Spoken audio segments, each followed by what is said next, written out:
Welcome everyone to this work session. I'm actually really excited that we're having this conversation, this discussion this morning with a team that have been working hard on a big idea.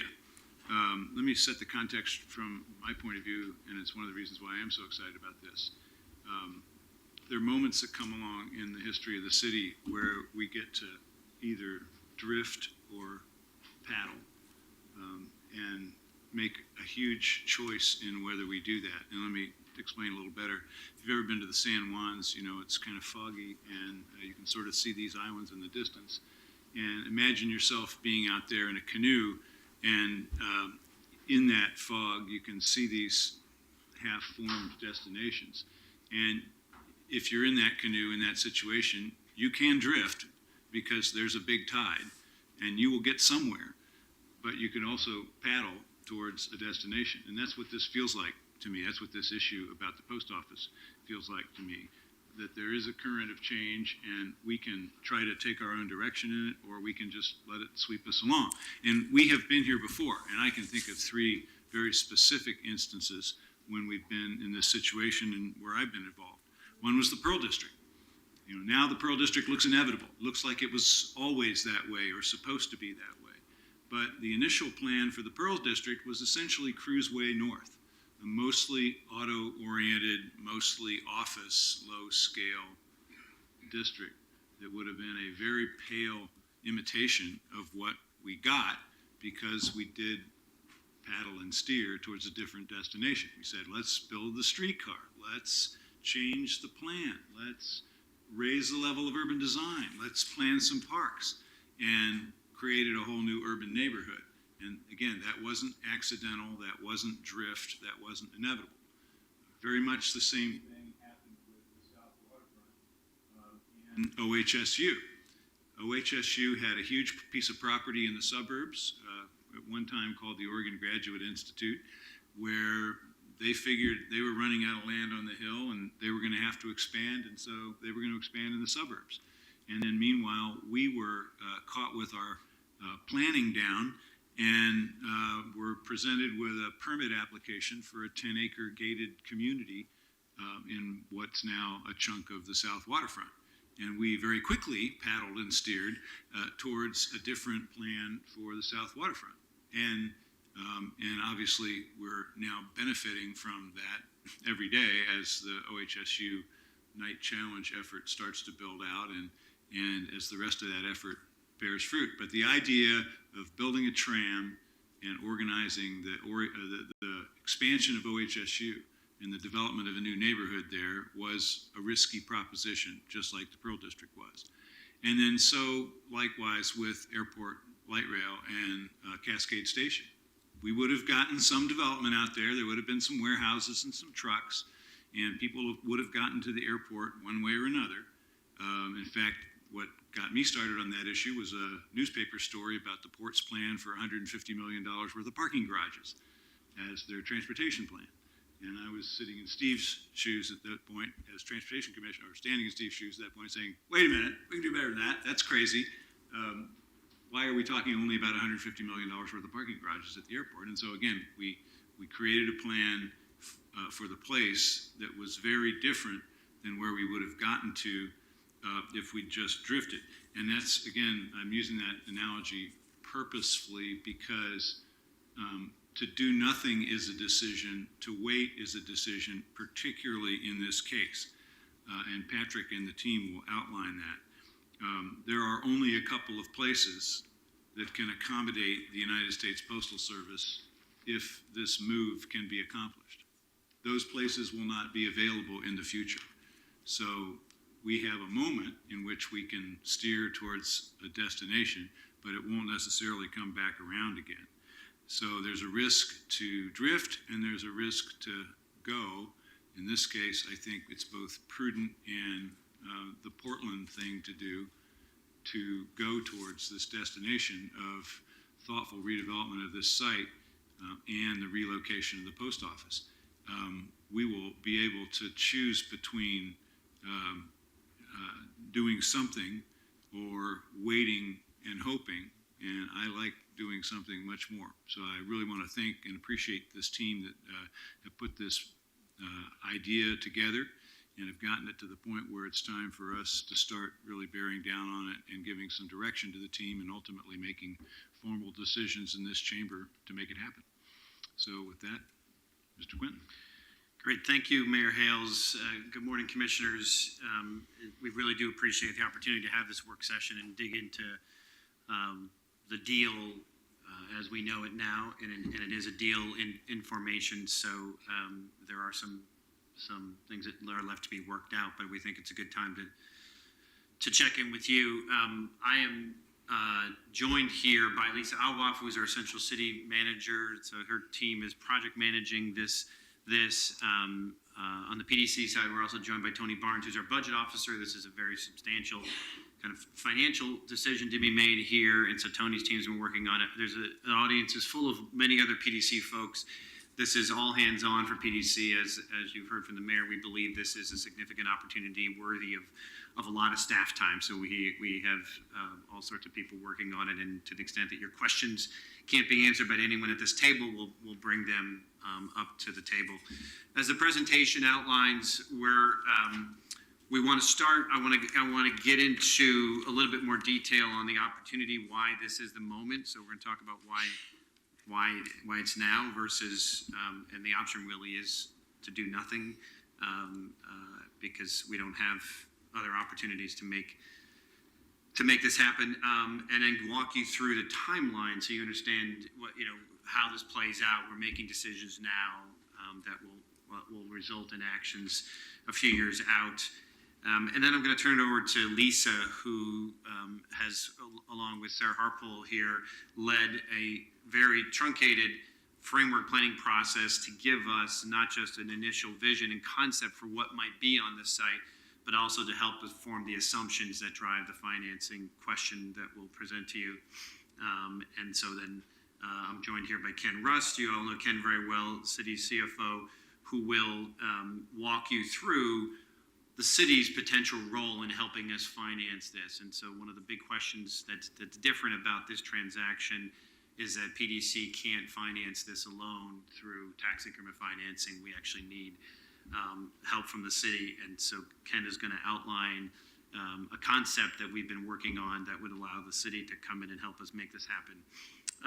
And then we'll talk about the second stage of that money question is, okay, then what can happen on the site and how we pay for it, and we can talk about the money, and then obviously what we would love to have both throughout the conversation, but also at the end is your feedback and questions. What information you need, what questions you need answered, if we're going to come back to you for a formal decision.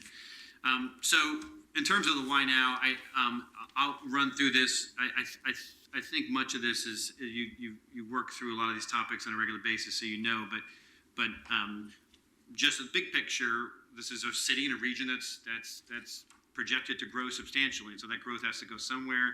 We see the issues of supply of land and development daily, whether it be housing or office space or industrial space or institutional space for institutions to grow.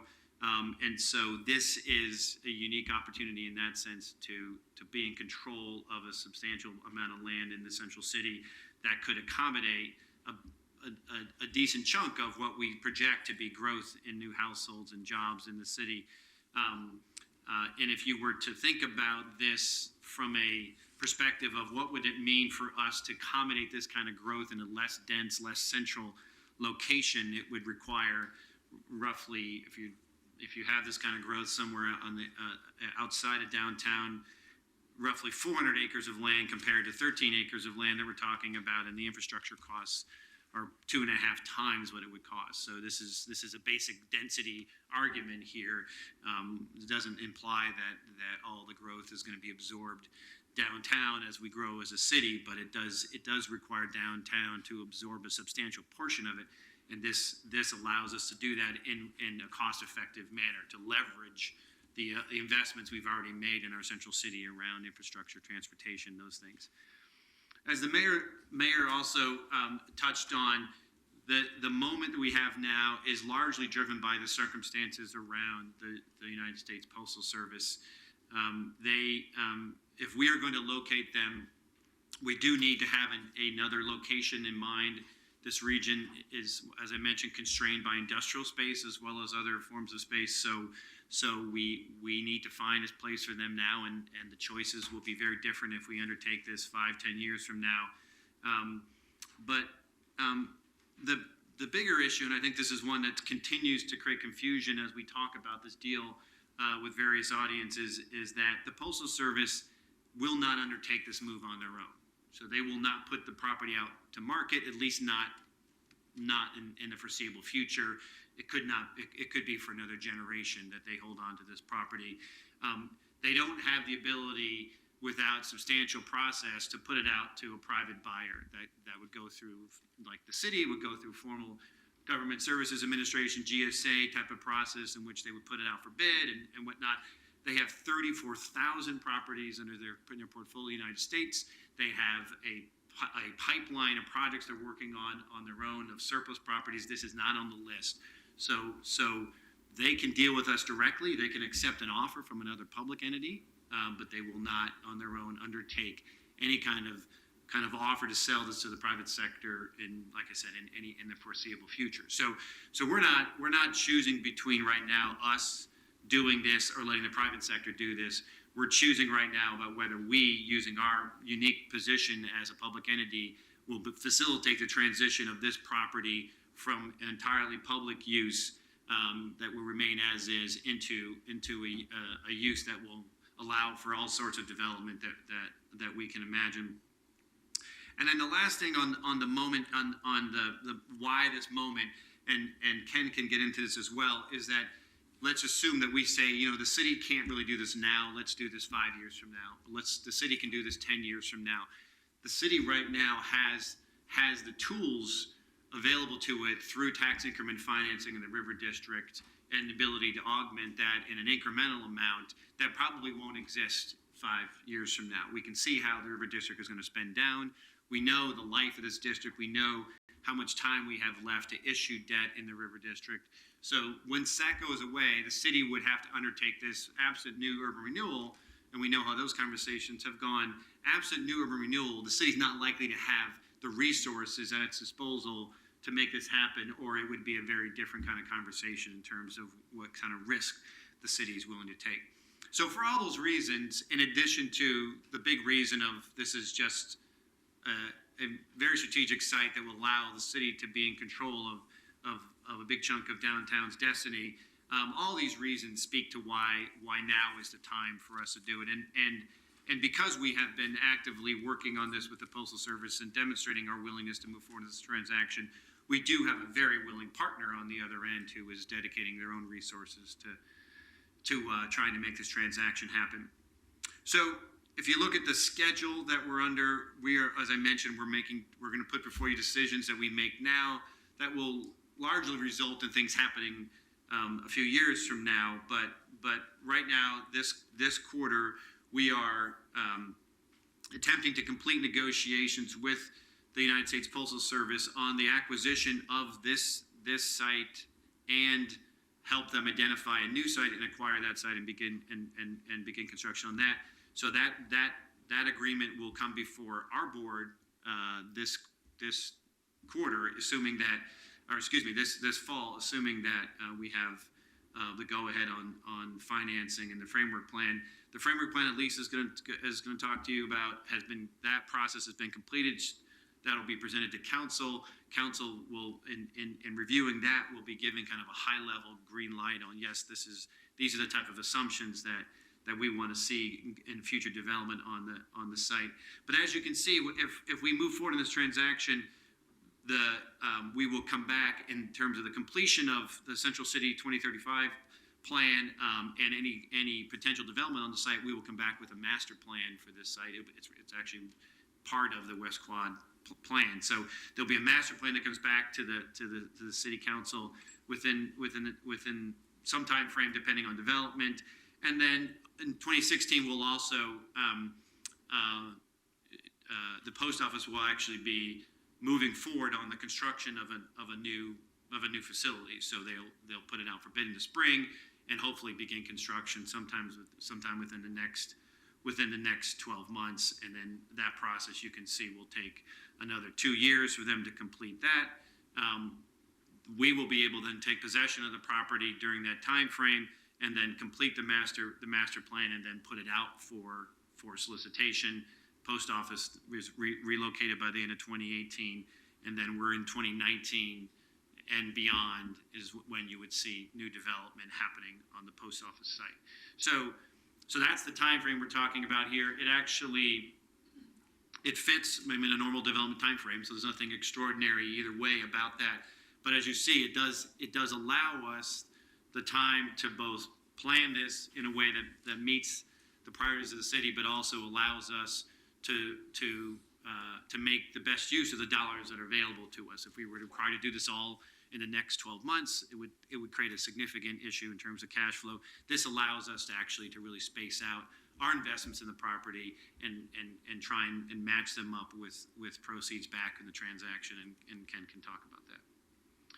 So before I turn it over to Lisa, I just want to set the kind of stage for the framework conversation, because what's pretty much probably any decision you make, any development decision in particular, you're trading off things. You always have competing priorities. And in this project, it's no different. But the stakes become higher when you're talking about a project of this magnitude. And so we obviously have the main reason why we want to acquire this site, which is what can be there, and we can imagine so much that can be there, and whether it be a large institutional use, or whether it be to meet our affordable housing needs, whether it be to finish the park blocks or create connectivity between the Pearl District and Union Station. All these things are the reasons why we would want to be in the ownership of this property, and along the way we would make sure that the public benefits that came to the city of Portland, to the residents of Portland, were commensurate with the size of this transaction. But because of the way we have to acquire it, because of the amount of resources that are being put into it, we have to balance out the need to get a return to the city so that we can pay for, we can repay debt that we've borrowed to make this happen, but also so that we can make the investments in the infrastructure and the affordable housing and open space that we'd like to make here. So the framework plan is an attempt to balance those issues, both in a conceptual way, but also in a real kind of financial way. And so, and as you get to a decision point on this, that's going to be part of, I think, the consideration, which is how much of this site can we devote to public benefit, and what does that do to the risk the city would have to take on this? And it's obviously a spectrum, but it does have trade-offs. So with that, unless there are any questions about what I've presented so far, I'm going to turn it to Lisa, who's going to walk through the framework plan that we've just completed. Okay. Good morning, Mayor and Commissioners. So we'll start with a little bit of policy context, just kind of where we've been in the past 3 months in terms of the direction that came to PDC coming from the West Quadrant Plan. So in addition to the opportunity of our ongoing conversations with the post office, the West Quadrant Plan did specify for this particular site particular goals around development, and also that PDC kind of move towards acquiring and controlling the site, and that ultimately that would result in a master plan for the site. So the West Quadrant Plan does call for a master plan for the site. That is something that you will see come back before you as part of Central City 2035.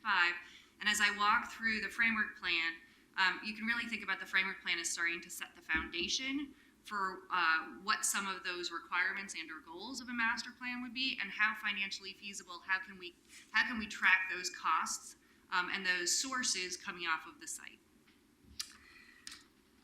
So as Patrick mentioned, the framework plan did actually take a look at a broader area than just the post office site, and we did that quite intentionally Because PDC does own a number of parcels adjacent to the site, many of them are occupied and tenanted, so they're not going to change over time. So we do own Union Station. We own the building that PNCA is in, but there are also parcels where there's opportunity in the future. And so that's what you see here in terms of what we call Block Y, which is the surface parking lot across from Union Station. We own Block R, which is a full block. And then we have had active discussions with Greyhound that has indicated an interest in the potential to relocate into a different facility, allowing for that site to redevelop in the future. So we did take a look at the broader site. We then, if you turn to the next slide, we did a pretty extensive public outreach process, albeit a pretty rapid-paced one from June to just this past 2 weeks. So we had a final open house on September 8th. We had both a technical advisory committee as well as a stakeholder advisory committee. So I thank you for your staff's time, because we actually had staff from across all of our bureaus pretty engaged, both at the framework plan level and then looking at opportunities for the post office site. We hosted 3 public open houses that were very, very well attended in Old Town Chinatown and then in the Pearl. And then desiring to actually want to get feedback from folks out in the community who may not come to those events, we actually did an intercept survey at Overlook Park during movies in the park night. We went out along light rail where this terminates and started to think about who may be arriving into downtown by way of Union Station. This is ultimately kind of their gateway into Portland, the central city of Portland. And then we did also strategically kind of push out to, again, broaden input via an online survey together with the Oregonians' help in terms of asking for public feedback around density, program, public realm design, et cetera, for that broader, for that broader area. We received, through that outreach, we received about 1,000 points of feedback. So this wasn't just kind of folks we talked to, but actually input that we gathered back. And these are some of the major themes that you see that we received back.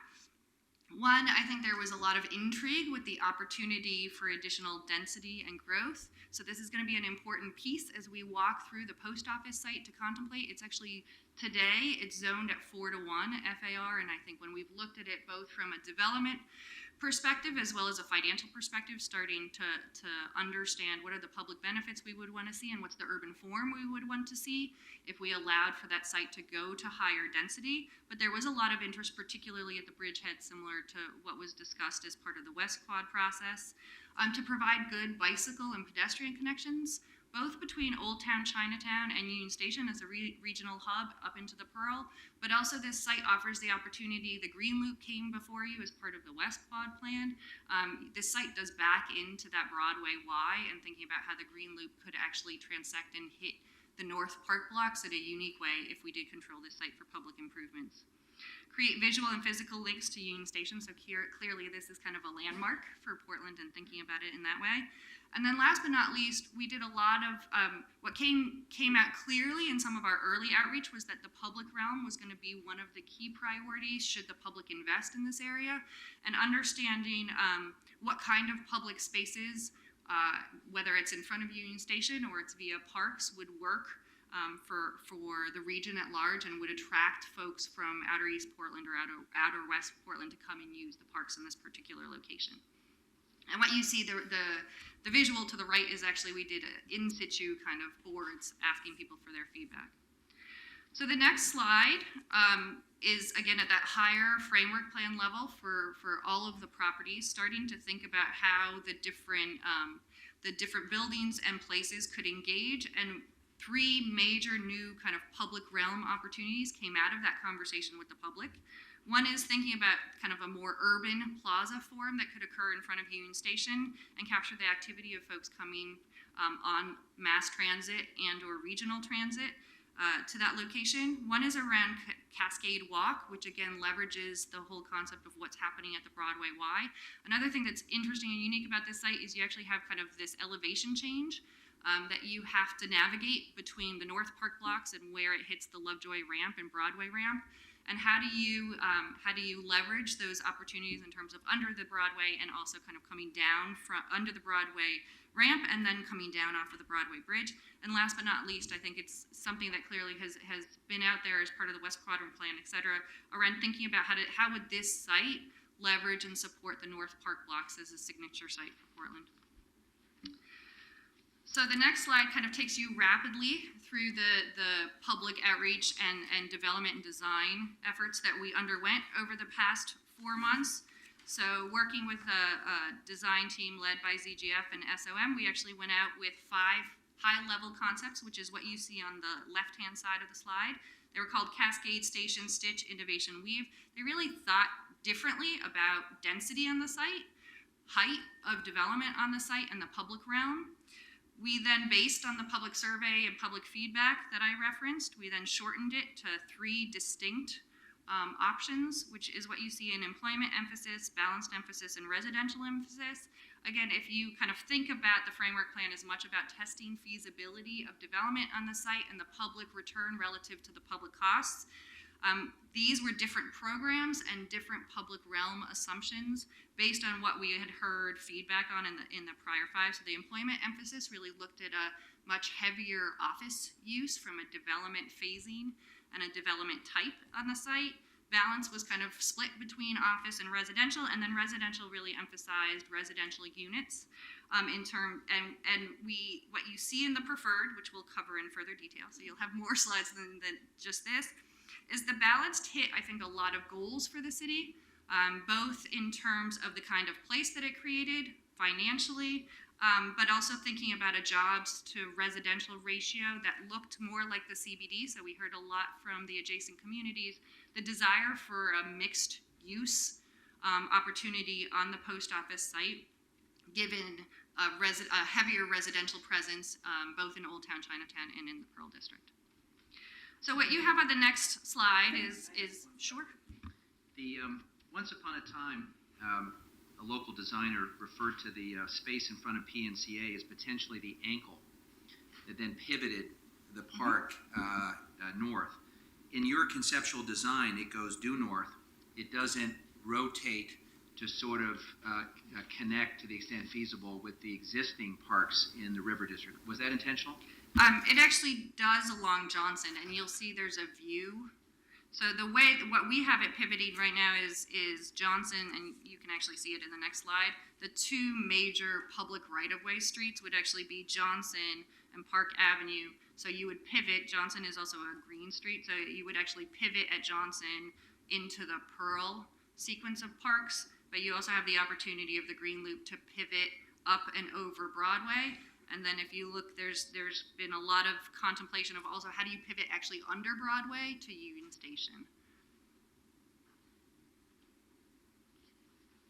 So the next slide, again, kind of understanding this at a framework level. So we're not at a master plan level. We haven't contemplated which parcels would carry what program, what those buildings would look like, etc. This was really truth testing how much of the site could be divided between public realm and private development, what kind of height density of development would receive kind of public support relative to the public benefits. And so where we landed throughout those kind of scenarios that I ran through was that this was the framework, literally the framework that any master plan would start with in terms of the urban design for the site. So streets, we looked at Johnson Street and Park Avenue as the major public rights of way. We did look at them as 80 feet right away versus 60 feet right away, which is how they're designated today. We looked at 2 additional park blocks, both thinking about how do they connect to the North Park blocks, but also thinking about how would they connect again under the Broadway overpass back to Union Station. We looked at the Green Loop, and then we did model, the assumption that we ran with is we modeled a 25% dedication of residential FAR to affordable housing. And the reason we chose that versus we know there's a goal for the Central City 2035 plan around 30% was because we were holding an entitlement conversation of 4-to-1 up to 7-to-1. We were modeling a lot of the policy conversation that was underway around 25% of base FAR would be committed to affordable housing as you think about FAR bonuses differently in the future for the Central City. So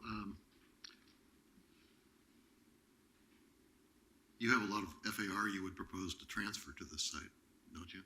We have about we have 1.6 that could come off of Union Station and PNCA if the transfer development rights code stays as it is today.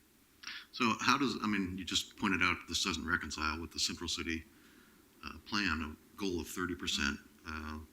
The River District has achieved about 34% affordable housing, and council will shortly be considering proposals to increase the dedication of TIF above 30%. So this seems a little speculative and a little light on affordable housing commitment. Yeah, so so later in the presentation, we're gonna get into the kind of financial side of it. I don't think this is necessarily the end of the conversation on it. This is dedicating the FAR, so it's basically the land banking piece of the affordable housing strategy for this site. You still have a resource conversation that we need to have. So this is trying to maximize the number of units that we can get out of the development here, but we still have to match up what the financing piece of it is, and we can show you that. And then we can talk about how to allocate resources to get whatever outcome. The other thing is this is in addition to the current set aside in the River District. So this would take this, the amount of investment in the River District from it's in the low 30s now to a much higher number. So it's incremental to what's already happening in the River District. So it's a little bit of apples and oranges, but we can bring it all together and we talk about the dollars because there's still subsidy needed to get whatever units are allocated out of the FAR. There's about 600 units of new affordable housing that is being space is being allocated for that.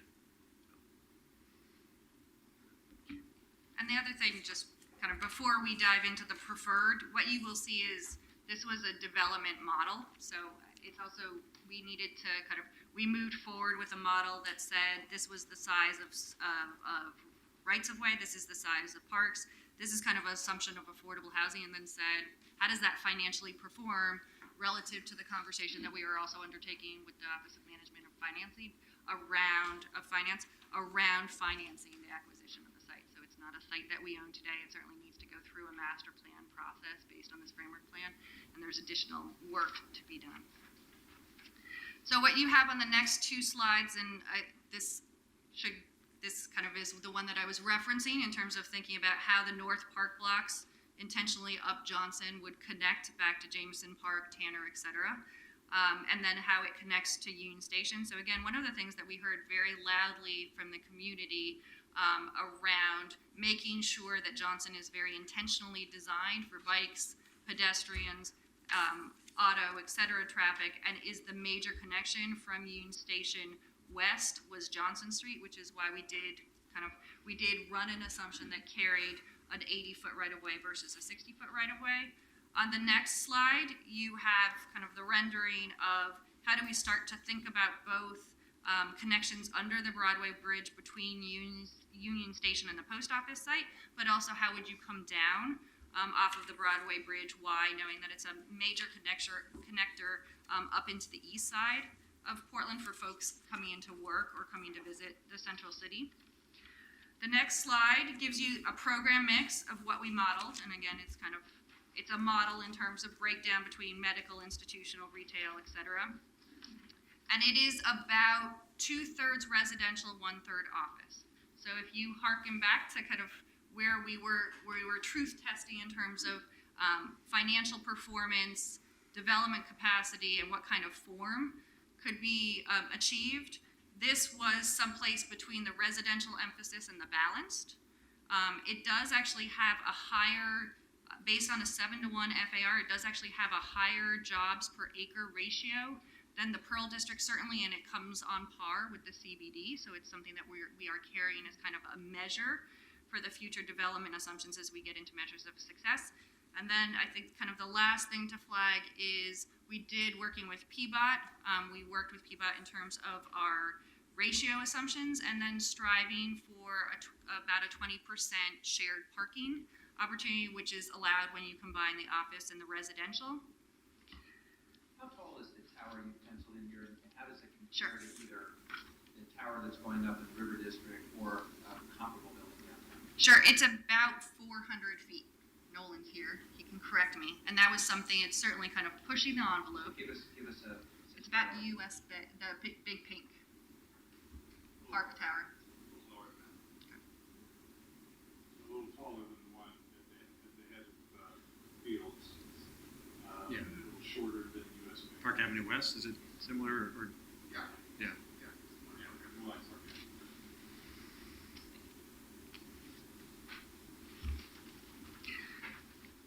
So then one of the applications of the development program and density is we worked with a financial analysis group to say, what is the residual land value? So if we're acquiring the site from the post office, what can the public then have the capacity to invest in the site, and what can we source off of eventual sales of the property that we've bought?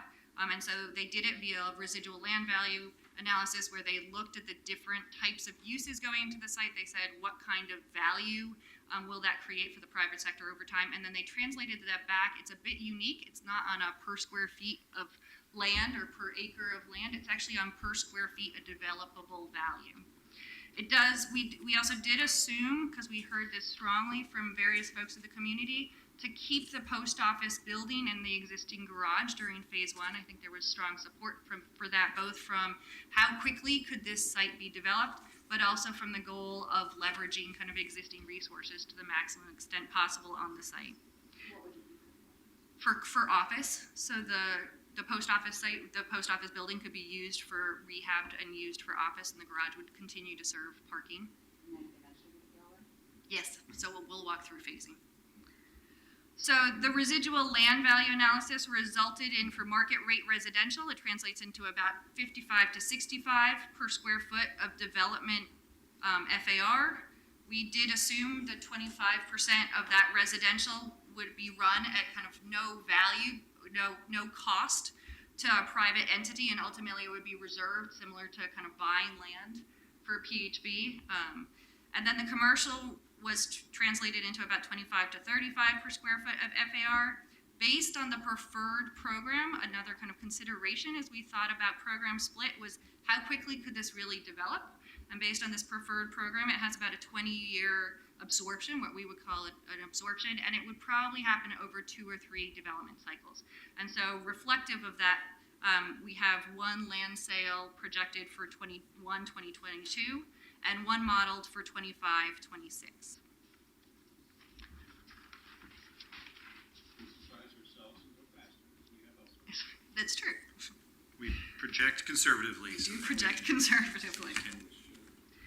And So coming off of those initial findings in terms of residual land value, that framework for balance between private development, public realm, et cetera, these were the high-level recommendations. Again, similar if you think about kind of high-level recommendations around what's the density, what's the right balance of form, which was to pursue a mix of employment and residential uses based on the Central City 2035 plan, that there was an opportunity based on reusing the post office and the garage to actually emphasize residential use in phase one because it also generates the most resources, knowing that we want to accomplish public benefit in phase one. And so you'll see there's a significant emphasis on residential in phase one.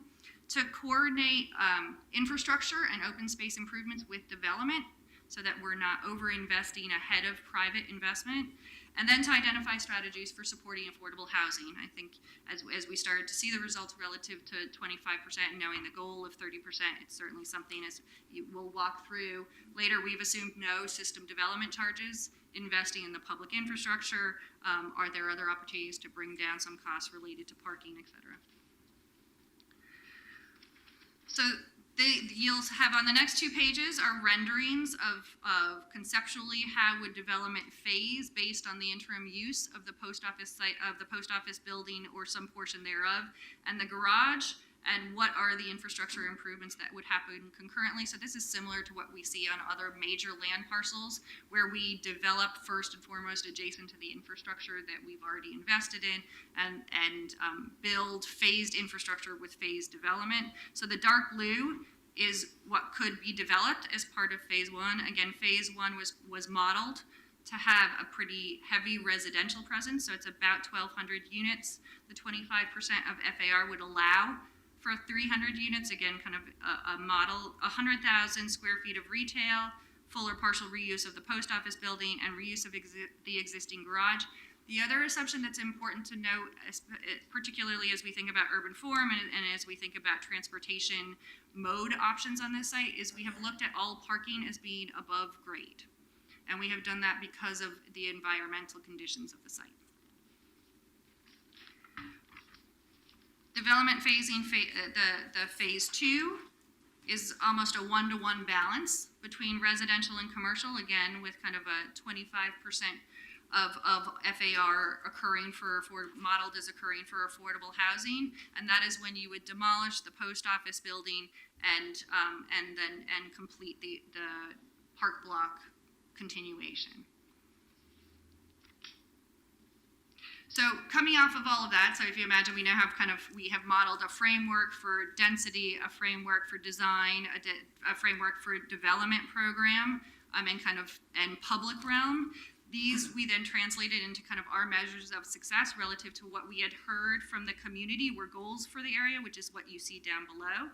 So around public realm and transportation, clearly a goal of extending the North Park blocks of approximately 2 blocks, looking at the opportunity for what became called kind of Exchange Place adjacent to the Broadway ramp so that you offer that connection to Union Station, connection at the Broadway Y, and then knowing there's also a quadrant goal of 20% tree canopy, which based on the rights of way and open space dedication that is modeled to occur in the post office could be accomplished.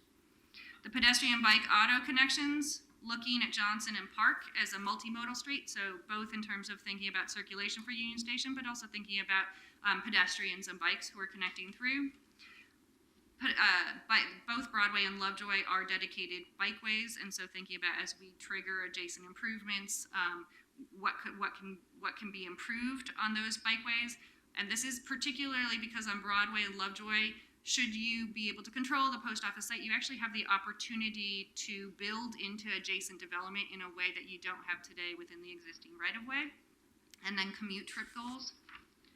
So you have 2 blocks of park extension, but the block in front of PNCA isn't a park at this point either. Is that factored into the financing to improve that block as well? It is not factored into the final cost estimate that you'll see we ran, because we tried to run it as a kind of a internal to the post office site relative to the cost of acquisition, cost of public improvements, and then the land value that we would be able to turn around and resell.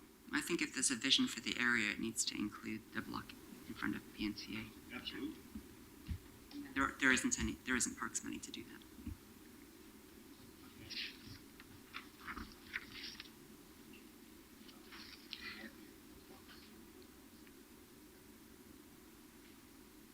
So in terms of sustainability, one of the other tests that we did as we thought about the balance between programs was the opportunity for savings when you have both commercial use and residential use in a concentrated geography, and what kind of opportunity a site of this size offers for district systems. And so you see some of those goals around reduction in water use, energy use, etc., reflected here. And then last but not least, So you're assuming district heating and cooling, is that what you're we are saying? not assuming district heating and cooling. Right now, what we're assuming is what amount of savings could you accomplish just between kind of sharing. I don't think, Nolan, you can correct me if I'm wrong, in the cost estimates, we did not assume a centralized district system. And, does that bear looking at in terms of achieving sustainability goals and sort of a sound investment? I know we've Yeah. talked a lot about district heating and cooling over the years, but we seem to fall short on actually doing it. Yeah, I would say. And this seems like a site prime for that. Yeah, I think the Bureau of Planning and Sustainability, I think that's certainly something as we move further into a master plan, they would desire us to look at, particularly given these goals. And is the water use assumption, are you talking about gray water?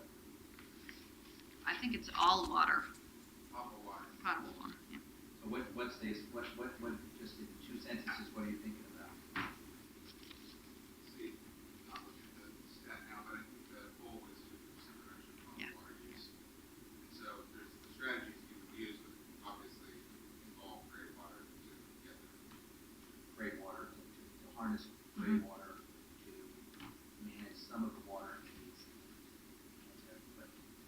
sometimes water use production depends on the customer using this water. So it's interesting what your strategies are, because we are committed to conservation. They're pretty close to what the Hasselo and Eighth project is accomplishing. I'm not sure what they're accomplishing. I think that is close. Yeah, pretty close. So as we think about the site, from who's both who's visiting, but also who's living or working there, again, thinking about a mixed income community. So from a residential perspective, making sure that we have a good balance between affordable, low and moderate income, but we've also had ongoing conversations with the Housing Bureau about thinking about middle income opportunities on the site, and how would we look at the model differently if we were pursuing a particular target related to middle income, so thinking more kind of the 60 to 80 and 60 to 100% median family income units. Thinking about commercial space, so one of the other reasons to keep the post office, particularly the post office building, and reuse the post office building, is it also does offer the opportunity for a lower lease price point office space than new construction would.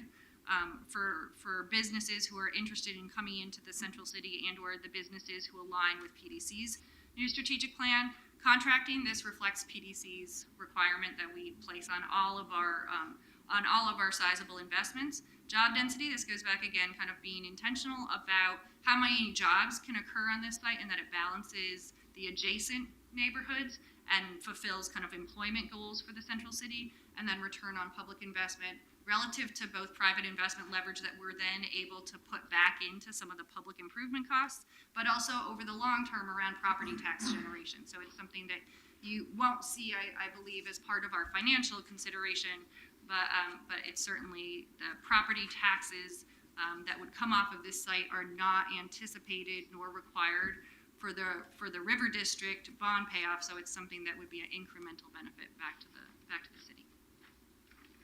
So I'm going to stop there. Yeah, so we'd next move into the financing side of it, but before we do, we just want to make sure if there are any kind of immediate questions. We obviously can have a more comprehensive conversation about questions at the end. I'm gonna wait till the end, just so I hear the whole thing. Just one question about program. And this is not a master plan, it's a conceptual plan, but Right. the notion of a rather large office tower, right? That's the signature building at the Terminal Vista there of the whole plan. That, we're not anticipating the arrival of a new corporate headquarters in Portland, but if there was one, this would be a site for it. Yeah, I mean, you obviously acquired the site, the timeline that we've laid out, all the things that have to happen, and then you know, in 2018, 2019, you have this 14-acre opportunity. Who knows what the opportunities will be at that point? I mean, the framework plan isn't meant to be binding in terms of it locks us in on a use. We probably want to have some binding commitments around public benefits, but yeah, we would adjust as needed if we had a particular use. Yeah. So, you know, no one has a secret plan, no one has a secret client, but No. I was involved in South Lake Union, and Amazon made their decision. And they moved 4,000 employees to that site because the city created the opportunity. No guarantees that'll happen here. Yeah. And no player to be named later until later, but that's the kind of opportunity this could open. Right. Mayor, let me just ask a question, because I think we're all someday hoping that a Google or someone knocks on the door and says, we want to move our campus to a desirable downtown space. And so if that were to occur, if some major employer came and we weren't able to meet the other public benefit goals that we've established for the district, do we have a plan B which captures the value of the investment the private sector makes with an ironclad commitment that those resources will be invested somewhere else so that we get the equivalent and minimum equivalent benefit somewhere? Well, I think that's what we want to work out with council as we go forward. What is it that you want to see in terms of a commitment on public benefits, so that in different scenarios we can try and accomplish it? And yes, I think the plan B is, to the extent that we, let's just hypothetically sell the whole site to a private user because we think that's the best outcome, and we get a single payment, then what happens with that money? And can those funds be used to basically buy us a comparable set of public benefits? I would still say, I think on affordable housing, I think that is a fundamental question. How do you scenario plan for different things? But from a master planning perspective, whether it's a Google or mixed use development or whatever, we're still going to want accessibility, street grid, open space, right? So I still think we're gonna be negotiating those kind of outcomes. But if there's no residential on site, then we can't accomplish affordable housing goals on site. We need to accomplish it Right, elsewhere. and it reminds me of two recent conversations that provide a context. One is incentive zoning, where Dan has proposed a fee in lieu. And the second is the Zidell development, where, you pointed out that what if someone comes and says, we want the entire site, and then how do we make sure that the commitments around parks and affordable housing are met? So I get the idea that you want some flexibility, but I think what you're going to hear, at least from me later, is with that flexibility comes greater certainty as to what affordable housing gets in lieu. Because I think if we learned anything from North Macadam is we have to be very, very crystal clear about what it is. Dollars, sites, timeline, and it can't just be in the ether. So we're going to move to the financing plan. I'm going to turn it over to Ken in a second. I just want to, we went through this whole framework plan, obviously, to begin to have this conversation about what can happen on the site. But along the way, Lisa detailed a whole set of assumptions that have been created to drive the financing conversation, because we need to plan on what can happen there in order to understand how much it's going to cost, how much we might get back, what kind of investments are needed. So as we go through numbers, we're happy to go back in the presentation and say this is where this assumption comes from. But that's really how we got to these numbers. And I just want to, before I give it to Ken, I want to say so the fundamental issue is we're budgeting a maximum of $80 million of tax increment financing to acquire the post office site. And that corresponds with some sense of what they're going to need to acquire and build a new facility in the region. That's a maximum. That's an up to. Our goal is obviously to come in under that. In addition, we're budgeting $35 million for a lot of the investments and public benefits that Lisa's talked about in the framework plan. Once again, that's a round number designed to say, okay, we want to have a flexible pot of money that we can apply to the infrastructure, open space, affordable housing needs, but we don't know exactly how it's going to be spent. So we've taken what was 30 million, right, Tony? 30, 35 in the current budget? 30? What was it? What's 35, and we've increased it by 80. So we basically have inserted $80 million into an existing kind of fully budgeted River District forecast. And so now we have a deficit, and this is why we're having conversations with the city about a financing plan. The goal here is to maintain all of the existing commitments I use that term generally speaking. We have some actual commitments and some projects that we'd like to get done, but using that term to maintain all of our existing commitments and do this project. So that's one of the assumptions we're making going into this, which is we're not coming in here saying we want to trade off between investment in Old Town and doing the post office, or an investment in the Union Station and post office. This is an attempt to address all those priorities, and I think what we're going to lay out for you is a very reasonable kind of low-risk way of doing that, but that's part of what's going on here. Is we're saying we're trying to do this with all the existing commitments. Theoretically, you could remove $80 million of forecasted expenditures and put it on the post office. I don't think that's what anybody, either our board wants to do, nor do I hear it from anybody that we've talked to. So that's the challenge in front of us, and Ken's going to walk us through how we're approaching a solution on this. Thanks, Patrick. And that's actually a good way to stage the discussion about financing. We have too many projects with not enough tax increment capacity, which is the traditional way in which we would approach financing the projects. And even with that, there's always a timing issue. When do we make an expenditure? When do we get revenues back to be able to pay off a financing that may have helped fund that expenditure? And that's the challenge that we have here. The additional to that, we have some real restrictions on the use of money that we might use to make these things happen, in terms of whether they can be used for a particular purpose. We have a lending a credit issue which creates some impediments on our ability to use our financing tools in a certain way to make these things work. But we also have coming to the table with the post office project some additional new resources. We have a piece of land that can be developed, that can be sold, that generates revenues and resources back into the mix of things. So timing issues, capacity issues, color of money issues are all at play here in trying to come up with a concept that would work, and then a plan that we think is reasonable, but also has built into it some protections against downside risk that we know might occur and that we have to be aware of, and to make sure that we don't create a downstream problem for the general fund, which is going to be called upon to help make this project happen. So those are the kind of the backdrop framework for developing the concept. On the next page we have in the handout, we talk about financing, we talk about sources and uses of funds. We have three different columns. We have River District TIF in the red on the left side, and the proceeds and the indebtedness that remains in River District would be used for the purposes shown under that particular bar. And one of the big things is that the post office would be acquired with TIF. And if we didn't have the post office, other projects would otherwise be used with that TIF capacity. We have to do that because the nature of the acquisition of the post office project and its potential for private use and the way in which we would develop that, if we were to, for example, just do a general fund backed line of credit to buy the post office, we'll run into a lending a credit issue, which would prohibit our ability to facilitate that kind of interaction with a private buyer or entity. When we use tax increment funds, because of the nature of those funds, we are relieved of the lending of credit restrictions. And so what we've had to do in planning this color of money, if you will, is make sure that we can align the right projects with the right funding source.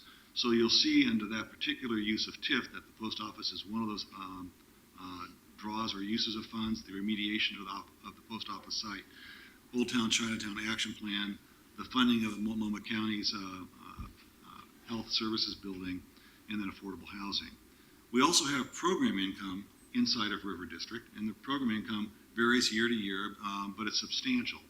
And that program income will be used to help pay for interim financing costs as we run forward, and also for property management related costs. So that's an important aspect of sources of funds. The third piece of the puzzle is what we're calling interim financing, which would basically be a new general fund backed line of credit. That line of credit would be used to help fund other public purpose projects in the River District. Projects that would be crowded out, if you will, by the tax increment financing are now going to be funded with the general fund line of credit. And the reason why we make that switch, again, is we can use general fund backed line of credit for these kind of public purpose investments and not have a lending of credit issue. So the nature of the funding source aligns with the expenditure type so that we don't create an impediment in terms of our use of that particular funding tool. By using tax increment for the post office site, we don't have restrictions on the use of those funds. That allows us to engage in activities that result in a private transaction. So part of it is this color of money and making sure that we can align the right funding tool with the particular projects at hand. So we've just kind of moved things around inside the River District, taking advantage of a general fund backed line of credit that would be used to help facilitate those public purpose projects. And what's the last example of us using a general fund line of credit for a similar purpose? Well, we use general fund backed lines of credit quite a bit with PDC. So for example, most all of the urban renewal district projects start out with a line of credit. So council authorizes a line of credit. We use that line of credit to pay for infrastructure costs until such time that when the increment grows to a level where it makes a long-term financing cost effective and also meets our financing terms, then we take out that line of credit and recycle it. But this isn't backed by TIF. So what's an example of a general fund line of credit where we didn't have a TIF backstop? I'd have to think about that, Commissioner, to give you some examples, but I know that we've used general fund backed lines of credit in anticipation of other kinds of development projects at the Rose Quarter when we first built the Rose Quarter development.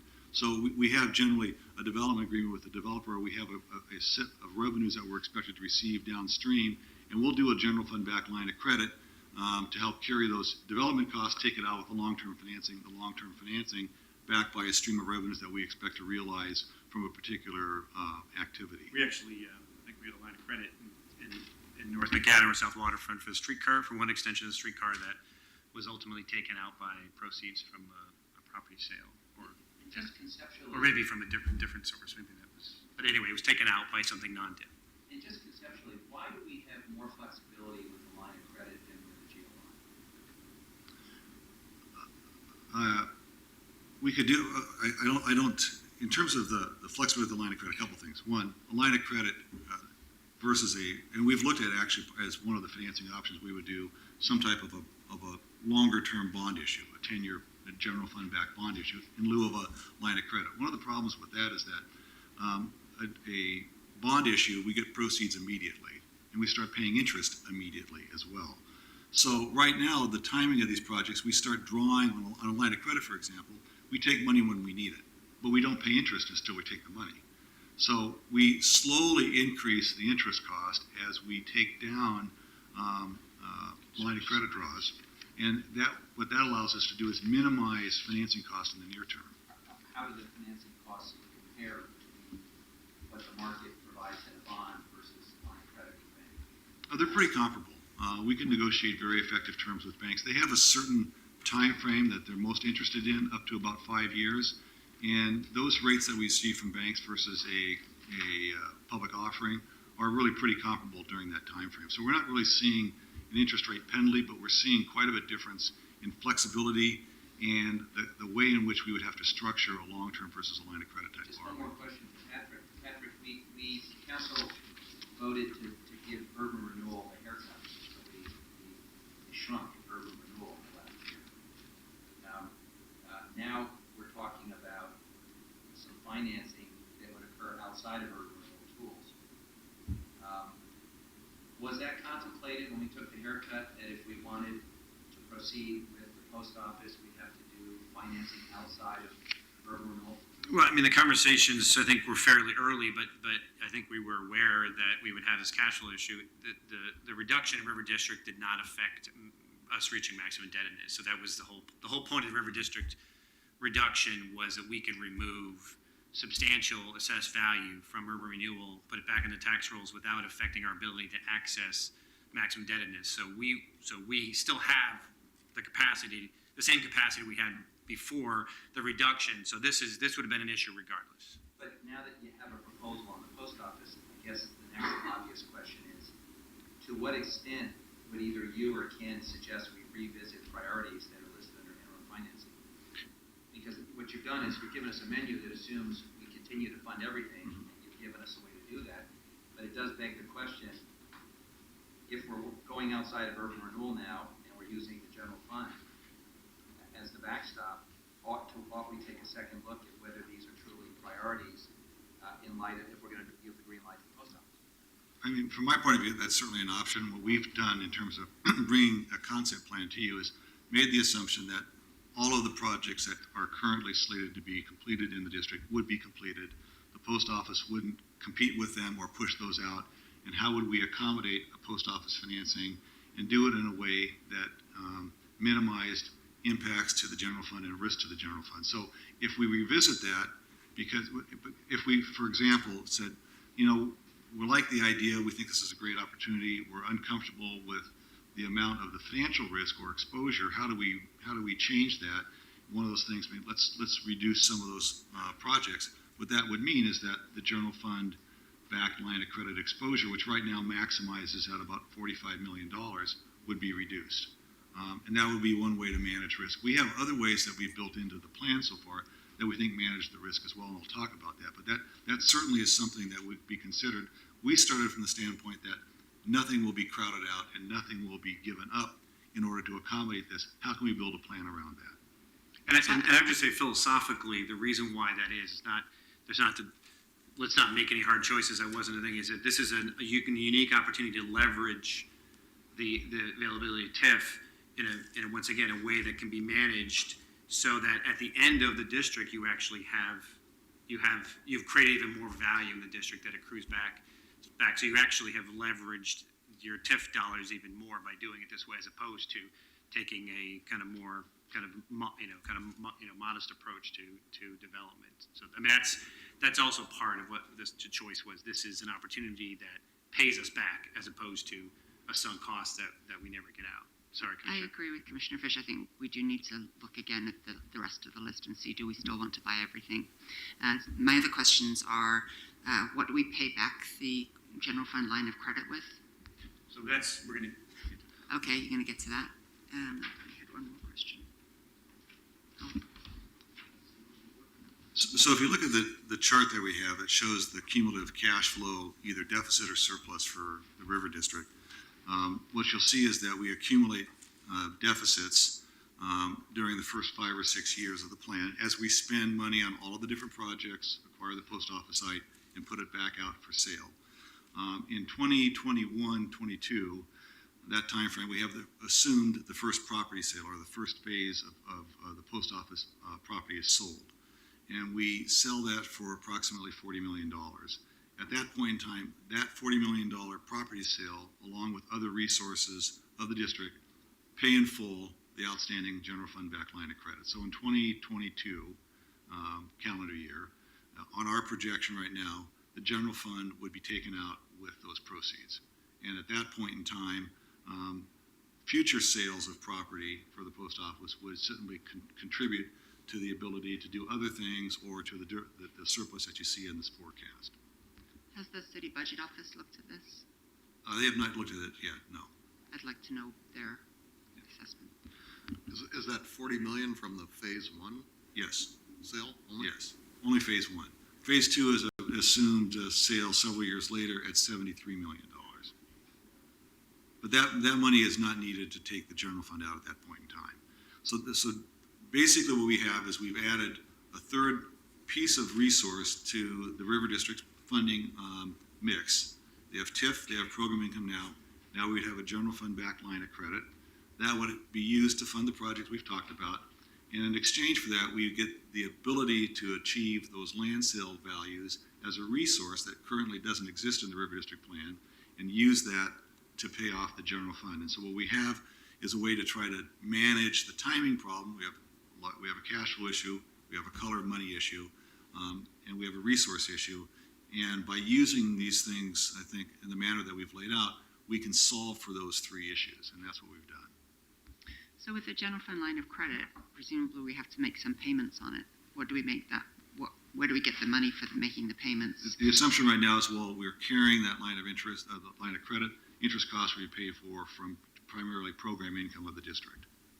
So it's factored in. It's factored in. So when you see the deficit on the bar chart, that's including making payments on interest costs. So with TIF, in other words. Well, it's program, so it's TIF, but it's. What do you mean by program income? So program income is not from debt proceeds. This is revenue that we receive from repaid loans, property sales, fees that we earn on assets. So the parking around Union Station, we get revenue off of that, or station place parking. So we generate every year a fair amount of program income. Given the size of River District, that money goes back into our programs. It funds the work we do and it lessens our borrowing needs. In this case, it actually is an additional resource that we can use and we can use to cover interest costs. Right. And is the program income district by district? Does it stay within each district? Yes.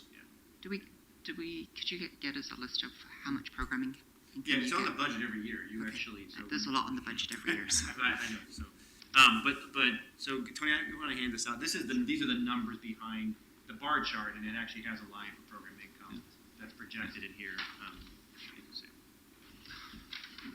So I was going to finish, because I know there'll be more questions, but because I can anticipate, well, what happens if the property isn't sold in 2021, 22? What happens if it isn't sold for the amount that we think it might be sold for? What's the worst case scenario? What happens then? Well, that was one of my leader questions. What keeps you up at night, Mr. CFO? Yeah. So thank you. So if I was only relying on that, I'd be more nervous.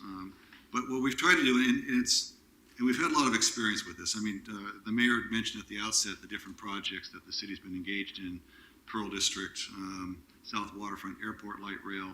I've been involved in all of those. And we've constructed financing plans that have enabled that to happen. And they haven't always worked exactly as we thought they would, but they've never resulted in a burden to the general fund. Even though in the case of the airport project, we had a catastrophe that stopped all airport development for quite a while, and a recession. So I'm pretty comfortable about what it takes to make something work, and I think what we have here is a plan that should enable us to be successful, but also sustain bad news if that happens. So, for example, we're going to rely primarily on property sales, and if it happens in the amount and the time that we expect that we have in the forecast, general fund gets taken out, and it's not an issue. But if that doesn't happen, then we have program income that we talked about that can continue to carry interest cost until we realize those property sales. We have some additional reserves that are tied up in the tax increment fund right now for bond reserves. As we get to the last issuance of tax increment bonds during this time period, that can release some funds that would help offset some of the line of credit costs that we have. And then ultimately, in about 2025 or 26, the River District indebtedness that for the tax increment will be fully repaid. And all of the remaining increment assessed value will return to the tax rolls and be available for property tax revenues for all overlapping jurisdictions, including the city of Portland. We estimate at 2026 or that time frame, that's about $11 million a year of additional revenue that the city will be receiving. That's currently not in any forecast. It's beyond the 5-year period. And if necessary, worst case, not what I would like, but if we weren't able to be at that point in time successful in taking down the line of credit, we know that we have a new set of resources that could allow us to unwind the financing, recognizing that at some point in time, the property will be sold and the sale proceeds will be used to reimburse the city. We're going to have an intergovernmental agreement with PDC that will make sure that in the event that timing becomes an issue and other resources are used by the city will be made whole by future sale of the project. So it really, that's how we manage the risk, and that's why I'm not too worried about that. Now, clearly, we would like to have it all work under the first plan where all the general fund is unwound by the sale of the property. But we have 2 or 3 other legs of the financing stool to protect us. I think that's a prudent thing to do, and I think it's a reasonable thing to do, and it's the kind of strategies that we've used very effectively in a lot of these other development projects. Why does the programming can bounce around so much from 7 to 11 to 2 to 6 to 6 to 2? Yeah, Commissioner, that's a combination of planned property sales and income from the loan portfolio. So loan collections is a more constant amount. There are some balloon payments assumed for certain payoffs.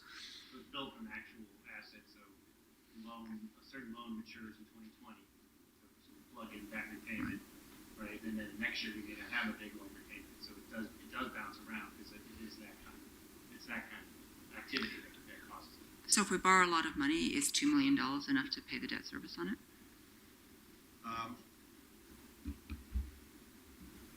We've assumed right now that the borrowing cost will be 5% a year. So if we had $40 million outstanding, that's $2 million a year.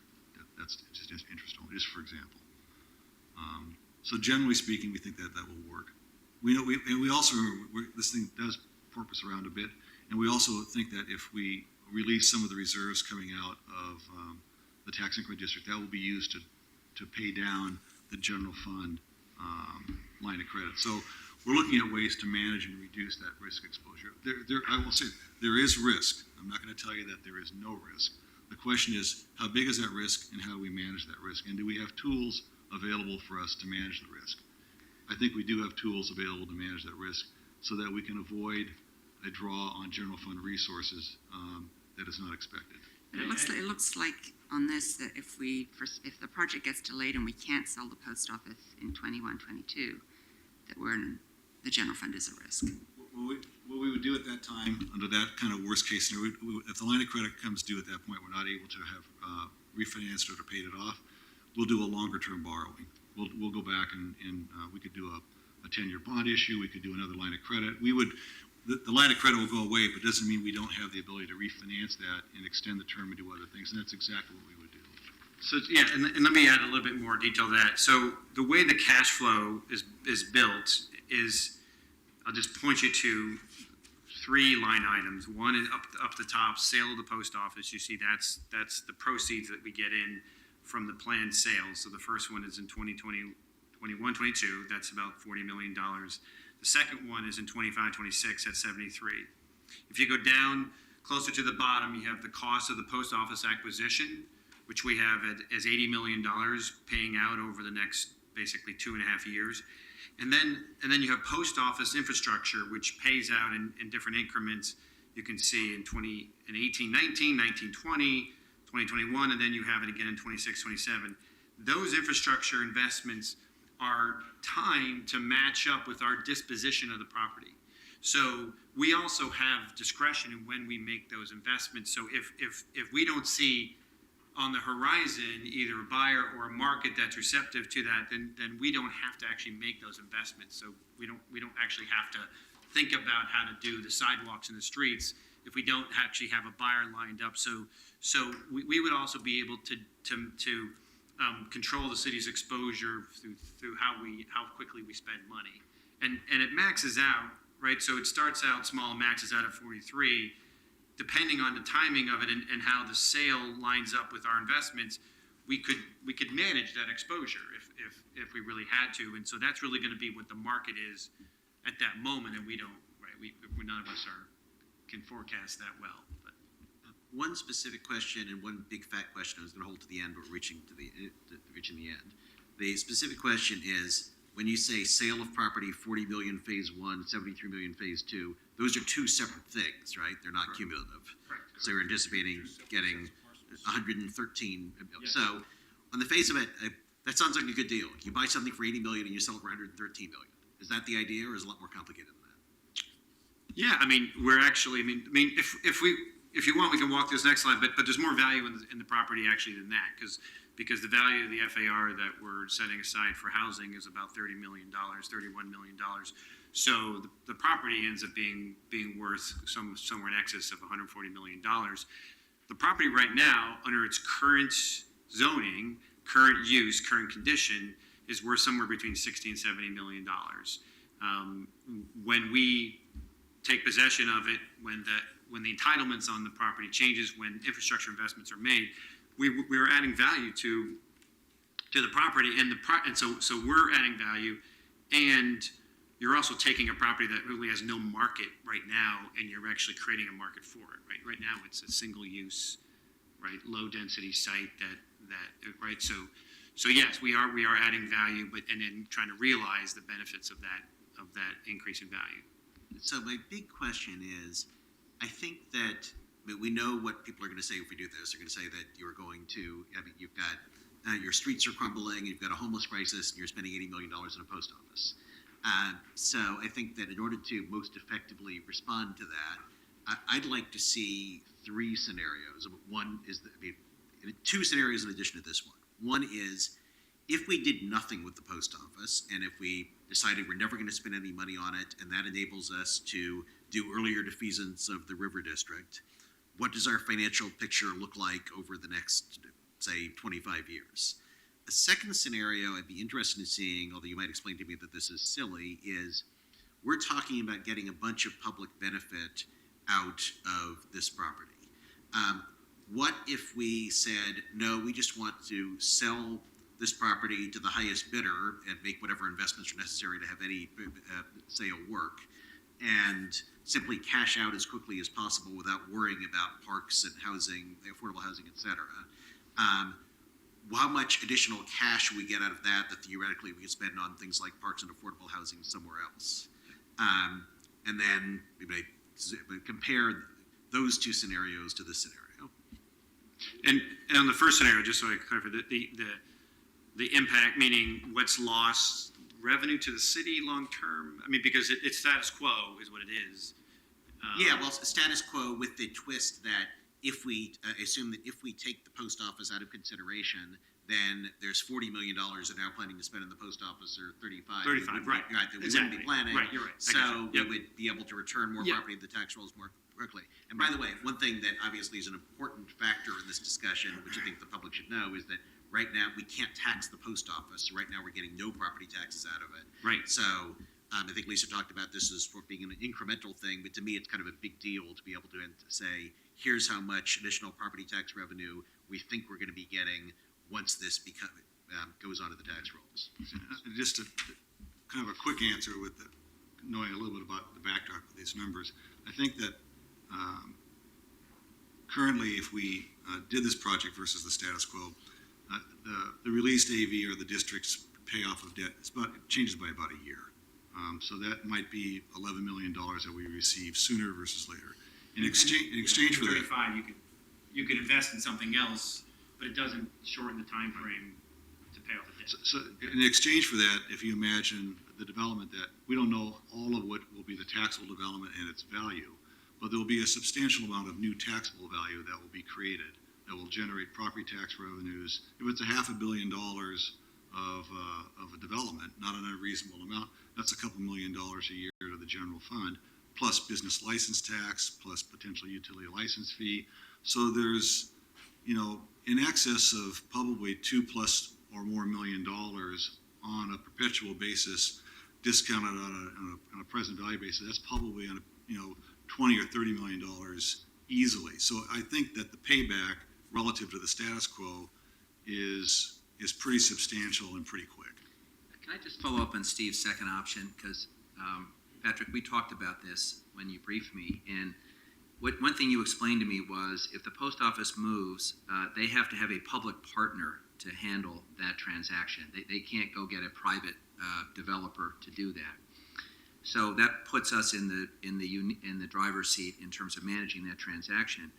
But to Steve's point, the way to potentially, and I'm not advocating for this, but I just want your reaction, the way to potentially eliminate any downside risk to the city and its taxpayers is to explore whether someone's willing to buy our position out the day after we close. And if there are 5 or 6 reputable development companies that see a 13-acre urban tract as being irresistible, and they come in and say, we'll give you $100 million, and we say, there's going to be all kinds of covenants and restrictions on this, and we're going to have to work with us on development, but if you're willing to do that, we'll take it. We've just eliminated our risk. We've also perhaps lost some leverage about how we develop it, and there might even be an upside that we're losing. But doesn't that completely eliminate our downside? Yeah, theoretically, and I think we've explored that scenario with the Postal Service. It's not something that they allow with this type of transaction. So their goal in And I'm not what he's talking about, which is we still continue in our role, but then as soon as the ink is dry, we yeah, you can't. There's no flip scenario. So we have to hold and take ownership of the property and in some way add value, and then we can put it out. So basically, if you go back to the initial timeline, you're basically just accelerating this sale. So we don't take possession of the property until end of 2018.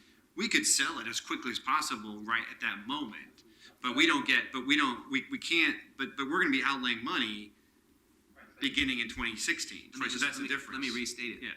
Someone comes to you tomorrow and says, let's make it very simple. Donald Trump drops out of the presidential sweepstakes.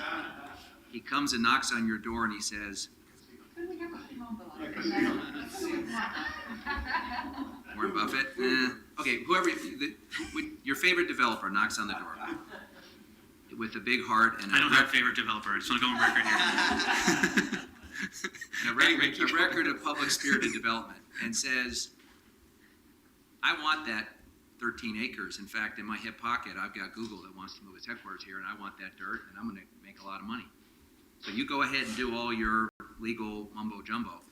But the next day after you have site control, I'll write you a check for $100 million, and then we manage to give me the property. And maybe you can only give it to me in a 1,000-year lease or something because the post office has some rule. But that's really Steve's second point. I think that's the point that a lot of people in the public are going to ask, because it's the way that we eliminate our risk and transfer to the private sector the risk. And if we believe it's such an attractive piece of dirt, theoretically there are people out there that share that conviction. So I'm just Yeah, and once again, I just want to add a little bit more nuance to that scenario, because I think that's a scenario that we can pursue. But if we acquire a property, use public dollars to acquire it, we have to put it out for competitive bid. We have requirements around it. So we would still behave like we would on any other property that we own, and it could still generate an immediate kind of sale of property, but it would have to, like, there can't be any side deals between now and when we put it out. We have to actually finish the process, and then once we take possession, we can put it out for public bid. I mean, I think that's the way I would respond is I think the scenario is possible, but it would have to be a pretty open process. Dick may be onto something now, if we can crowdfund getting Trump out of the presidential race. we can That's right. the whole thing. Actually, I That's think right. we want him in the race, Charlie, from my point of view. Can I don't know what the time limit here, I just want to quickly run through this chart because there's just a lot of kind of questions that revolve around how we pay for things on site, and it's not a straightforward, we have money budgeted, we pay for it. It's actually, there's more opportunity than that, is I guess the way I would say it. So this just highlights, once we've acquired the site, we then have things we want to do with the site. And so if you look at this first two columns, the first green and kind of reddish and pink column in the first phase, we have at our disposal, we have the proceeds from the line of credit. We have basically the value of the affordable housing that we've set aside out of the FAR, which is phase one is about $60 million. We have the anticipated proceeds from the land sales. We have additional TIF that's budgeted, and we also have SDCs that are being created from the development. And then we have a set of needs with those dollars, including paying back our line of credit. But then after that, you have the value of this affordable housing. We have streets that need to be built. We have open space that needs to be built. And then we have, as Commissioner Saltzman brought up in the beginning of the session, we have the need to actually find subsidy for the affordable, for basically the FAR that we've created. And so potentially out of this bucket of sources, especially if SDCs can cover some of the cost of infrastructure on site, then we actually have money to subsidize some initial construction of those 300 units, not all 300 units, but we actually would be able to do roughly half of them. And then the upside is in the second phase where, as you can see, we get the full value of the land back. We still have the FAR that we've dedicated from the affordable housing piece. So that's once again another 15 million, potential 300 units and SDCs. But because we've covered the line of credit costs, we actually have the potential to cover the construction of not just the 300 units from phase two, but also the 150 that weren't constructed in phase one. So you can potentially absorb all of the costs of the 600 units of housing within the transaction. It's obviously a timing consideration, as well as the open space needs and infrastructure needs. If there's a desire for more affordable housing to be built in the first phase, then have it backloaded, then we need to bring additional resources to bear. And by that time, there may be additional resources, given the current conversations. But that's the both the challenge and the opportunity we have with the money that's coming in through this transaction. Let me stop you there, Patrick, Yeah. because we have covered a lot of ground in a big, complicated Yeah. transaction in a Yeah. relatively short time, and I want to make sure that council members have a chance to, maybe in something of a lightning round format, to get questions and next steps, requests on the table so that the team here can continue to develop this proposal and people get their questions answered. So I know you've got some, Commissioner Fish. Lightning round. I think Yes. That's a subtle hint. I just go through my notes. I agree with Commissioner Fritz. I think the parcel in front of PNCA should be part of a master planning process. And after all, we want to be thinking about dynamically linking the North Park blocks with whatever pivots north. So, number two, I think Ken agreed that we take a look at the interim financing box and with PDC, come back to us with what would be the alternatives in terms of lowering our exposure if we either killed or delayed any of the projects in there. The one I know the least about just off this is Denton Canfield, but I'd be interested in that. Three, it's not for this is a bigger subject than we can tackle right now, but what I'm getting the sense of is that we haven't quite declared what kind of housing would go there. And I think we're going to have to, as a policy matter, be a little clearer about what this is. for example, is this 30% housing? We get into this debate a lot because obviously 30% is a floor, not a ceiling. EDC can always invest above 30%. But unless we're clear about what it is, then the goalposts keep shifting. So I'm operating the assumption that this is 30% housing. You mean 0 to 60% on the south side? 30% set-aside housing. It falls within the set-aside guidelines. But that's not quite how your presentation presents it. So if you're anticipating using public resources to go beyond the set-aside, I want us to be very clear about what you're contemplating and what's the rationale for using scarce public resources to do that. Because right now, we typically only use incentive programs, not our federal funds, not our TIF dollars, to fund outside the set-aside. So I don't want to back into that discussion. If the Housing Bureau, you, one of my colleagues thinks we should have that, I want to put it on the table and not back into it. Because my view is the default is we're operating under the set-aside guidelines. And that has with it not only income restrictions and expectations, but it also has existing mixes of housing, which has been hammered out of the district framework. So anyway, I'm just saying, please flag that at the front end, and let's not treat it as a back end consideration, because it either is or it isn't. And I'm operating the assumption that it is. And finally, just want to restate what I said earlier. I thought the end game on North Macadam as a process involving council and PDC was superb. And it was a really challenging process. But we got, I think, to the right place. And what I learned in that process is unless we are really intentional about the dollars and the dirt and the timeline, there's the potential for the affordable housing piece to slide. And that's not for nefarious reasons, it's just the nature. So when I hear you say there is a potential for a plan B where we acquire the dirt and someone wants to put a business there, we have to think about, transferring the dollars for a public benefit off-site. That begins to sound a little bit like North Macadam, and I think we have to be very clear about what that means. Dollars, kinds of housing, and timeline. But this is a superb presentation on a very complicated matter, so thank you. Another question?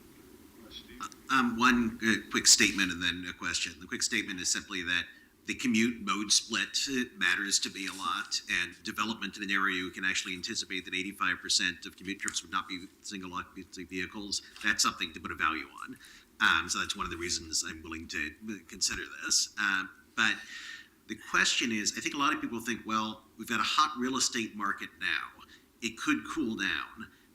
The sooner you turn this around, the more likely it is that the market will still be hot. Is there a prospect that by going with a scenario where you are just turning it around and selling to the highest bidder as quickly as possible without worrying as much about making public investments in this location, does that speed up the timeline, and therefore does it reduce the risk that the market will go south? I'm happy to answer To that one right now. I think there's still the built-in timeline of the post office getting a new site constructed and moving out. And so for the sake of conversation, let's just assume it's the end of 2018. We're 6 years into an expansion here. We just saw somebody this morning who was talking about how they believe that supply is beginning to not catch up, but it's beginning to affect rents. So 2 years from now, I'm not going to make any bets, but history tells us that at some point we're going to hit the top of this cycle. So my advice, the way Ken and I talk about this is next cycle investment. And I don't think there's anything wrong with that. That doesn't imply down market investment. It just implies, we actually the city has the luxury of thinking about the next cycle and being prepared for the next cycle. And I think that's what we should do. At the end of the day, we can decide that the best thing from a risk management standpoint is to move this property as quickly as possible. But I don't think we should go into this thinking that we're going to hit the top of the market. I think that still would be more of an expedient, take a lower price kind of outcome than it would be trying to time the market. I agree with that, Claire. That's a very good characterization, that this is a next cycle investment. It's important to flag, and mentioned it in passing earlier, the receiving sites for the post office are here in this cycle. Yes, exactly. So in addition to the things my colleagues have mentioned, I'd like to hear from the City Budget Office regarding their assessment of the plan.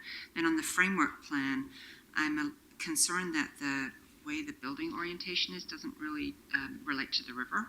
And I think that's a missed opportunity. I would have had the end of the site facing the river more. You can't see the river at the ground level because of the way the bridge goes down, but you would be able to if you have 400-foot high towers. So I would suggest that could be some really wonderful office and or living space if it looks at the river instead of looking not at the river. Well, I think it needs further work, a deeper dive with the Housing Bureau on the affordable housing goals, the projected targets. As I mentioned earlier, the Central City Plan calls for 30% target for affordable housing and 80% MFI. The FAR stuff sounds, floor area ratio stuff, it just comes across to me as entirely too speculative, and maybe that's just my own ignorance about how these FAR transfers really work. And I'll be the first to admit that I often fake that I know what FAR is and I don't. Okay. So, but yeah, it just sounds speculative, and it kind of like Commissioner Fish was saying, we would end up dealing with housing as an afterthought, or if the FAR value doesn't materialize, we don't get it done. And I just don't think I can support this plan right now with a 25% affordable housing goal. I think it's got to be at least 30% affordable housing goal. And we can nuance all we want the difference between 25% FAR goal and 30%, but people don't get it. They understand 30% set-asides, but I don't think they understand, as I myself barely understand, how we're getting to a 25% housing goal here. And I think it's got to be at least 30%. And the Housing Bureau's got to be more at the table with you on developing these scenarios out.